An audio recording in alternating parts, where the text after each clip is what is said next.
La France va-t-elle expulser les sans-papiers algériens vers des pays tiers? La question de l'immigration irrégulière en France, et l'expulsion des sans-papiers est au centre des débats. Le nouveau ministre de l'Intérieur Bruno Retailleau a proposé une nouvelle mesure qui a suscité de vives controverses. L'expulsion de ces individus vers des pays tiers. À l'Assemblée nationale et face aux députés de la Nation, Bruno Retailleau a déclaré « Quand la règle de droit ne protège pas les Français, il faut changer la règle de droit. On pourra les éloigner dans des pays tiers qui ne sont pas leur pays d'origine. » Cette proposition, encore floue, soulève de nombreuses interrogations sur ses fondements juridiques, ses implications humanitaires et ses conséquences sur les relations entre la France et les pays concernés.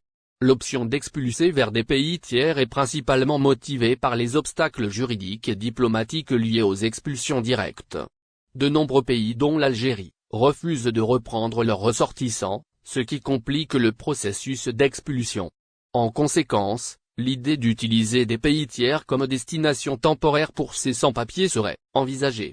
Il est à souligner que les Algériens sans-papiers représentent une part importante des ressortissants visés par des OQTF en France.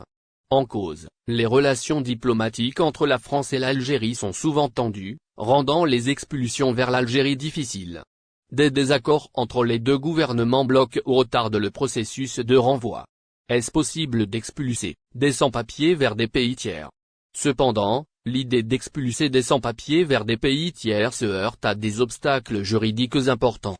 Selon le droit international, il est interdit de renvoyer une personne sans son accord dans un pays où elle risque d'être persécutée ou soumise à des traitements inhumains.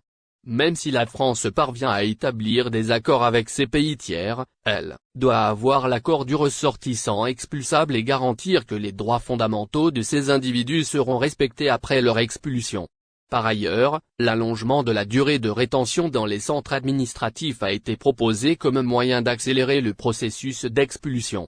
Actuellement, les personnes en attente d'expulsion peuvent être retenues pour une période limitée avant d'être remis en liberté. L'extension de cette durée vise à donner plus de temps aux autorités pour organiser ces expulsions. Cependant, cette proposition est critiquée par les défenseurs des droits humains qui y voient une atteinte à la dignité